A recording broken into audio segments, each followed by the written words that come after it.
Tá muito bom. Suas propostas principais: ser eleito. Vamos colocar por ordem de execução. Primeira coisa, presidentes da República, né, e líderes de qualquer coisa, eles precisam saber o que eles querem na hora certa. Então, a primeira coisa que o presidente da República precisa fazer, para todo mundo entender, o Brasil está indo para uma rota de colapso fiscal. É um colapso fiscal. As contas públicas no Brasil estão estourando, e estourando muito rápido.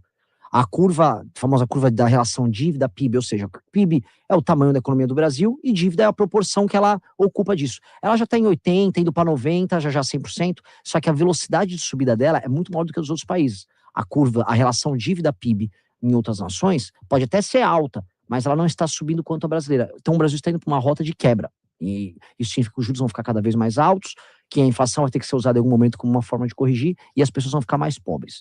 Então eu vou precisar cortar dívida. E para cortar dívida eu preciso cortar despesa. E despesa eu vou ter que cortar um monte de coisa. Então eu vou fazer uma coisa igual o vizinho de vocês aqui, o Milei fez, que é avisar para as pessoas, olha, o Brasil está quebrado e nós vamos precisar desesperadamente cortar despesa. Você não teme perder voto com o funcionalismo público? Isso você fala numa necessidade brasileira. Necessidade. Agora, os funcionários públicos não gostam de ouvir isso. Pois é, mas assim, primeiro não se perde o que não se tem. É um tipo de voto, o funcionário público sindicalizado, que eles jamais votariam em mim, primeira coisa.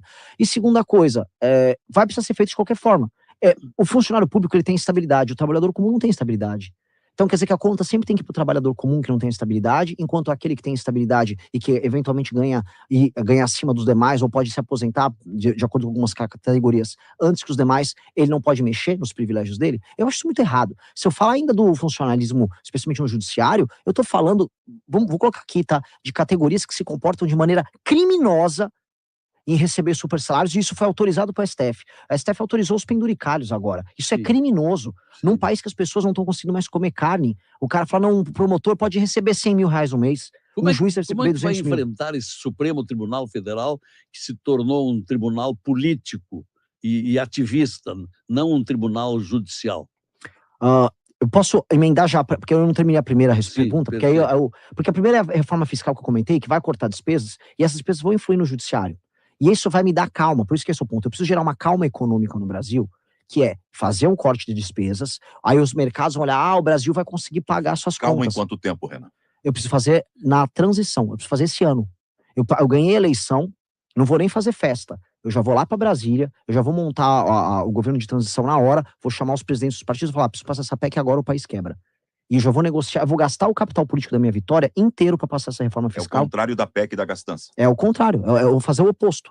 Eu tenho que gastar, olha que desgraça, o presidente da República vai ter que participar de uma guerra, eu tenho que ganhar no primeiro, eu tenho que ir pro segundo turno, ou seja, ter um grande desempenho no primeiro turno, tenho que vencer o Lula no segundo turno, aí eu tenho que pegar todo esse esforço, eu tenho que gastar conversando com uma bandidagem do Centrão do Congresso, para falar, preciso salvar o país dos erros que vocês cometeram agora. A bandidagem do Centrão tá boa. Mas é isso que eu vou ter que fazer, até porque tem um ponto, tem que enfrentar isso. Vou. Mas sabe quem é o maior inimigo nosso? Eu vou botar aqui, porque assim, a gente tem que ser honesto com quem tá nos ouvindo. O maior inimigo da gente nessa hora vai ser a própria população, que votou em um monte de ladrão. Votou um monte de ladrão para colocar no Congresso na última eleição e vai votar novamente agora. Vou repetir, o povo, de maneira consciente, vai na urna e vai votar em um monte de ladrão. E não tô falando em meio ladrão, tô falando em muito ladrão. Tô falando dos oligarcas de todas as regiões que tem no Brasil, mas a gente vê muito no Norte e no Nordeste. Vão botar assim, cara que comprar voto e vão botar o cara lá.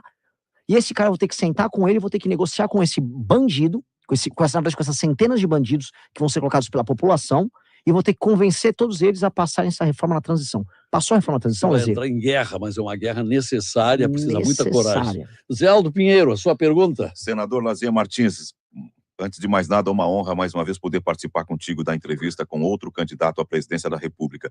O Renan, que já historiei no começo, tal qual o meu filho, ele tem o nome porque a mãe dele simpatizava com o Renan Dalzotto, o gaúcho do vôlei. Ele está acenando com a ideia de reproduzir o processo que o Milei fez na Argentina. O Milei reduziu o poder aquisitivo da moeda para controlar a inflação, diminuiu a capacidade das pessoas de comprar, inclusive, remédios. E falo como argentino, cuja família está sofrendo lá.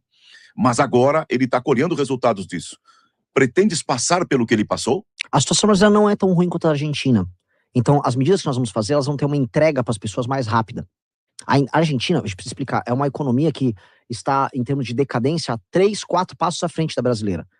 É como se a Argentina, que estava na mão agora do Fernandes, antes do Milei entrar, olhasse para o Brasil e falasse, eu sou você amanhã. Então nós temos que evitar chegar naquele passo. E a economia brasileira é muito mais dinâmica e o mundo depende mais do Brasil, especialmente na produção de commodities, mais do que da Argentina.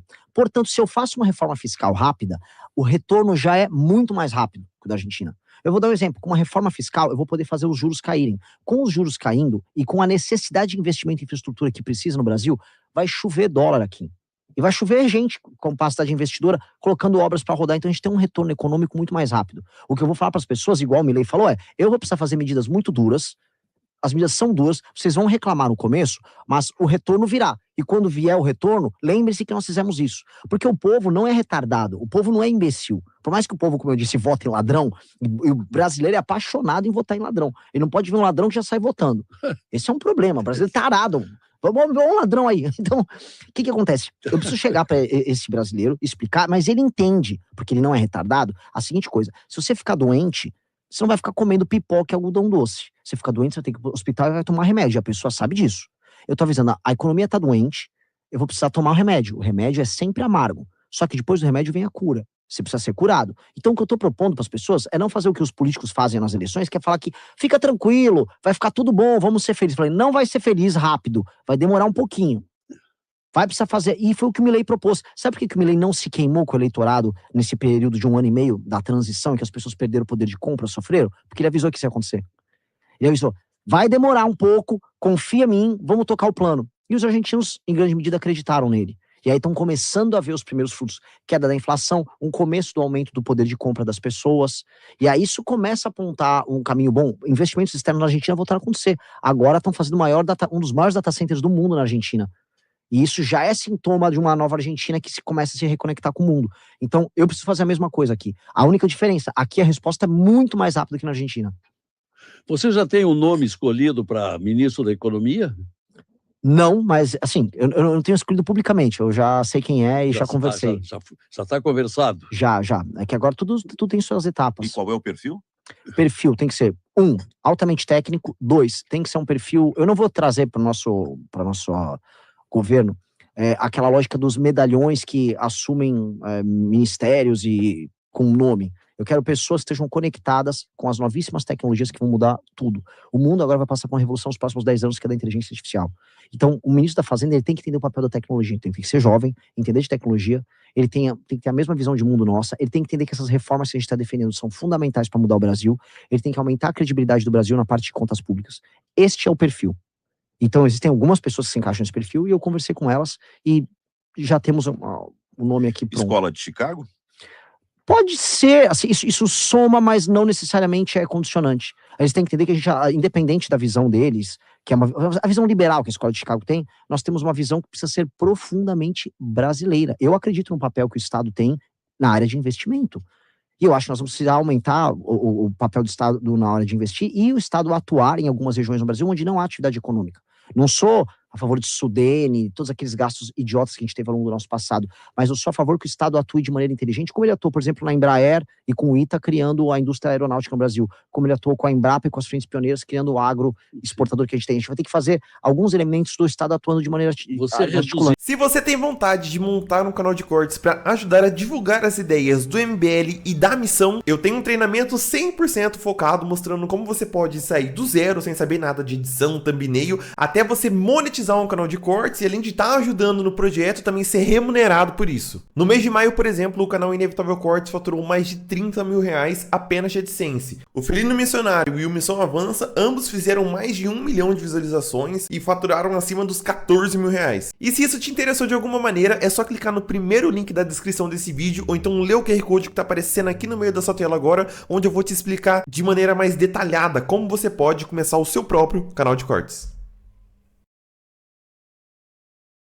Gostou deste corte? Então deixe seu like, inscreva-se no canal e ative as notificações. Assim você não perde os próximos vídeos e ajuda o Brasil Politizando a levar mais informação e debate para cada vez mais pessoas.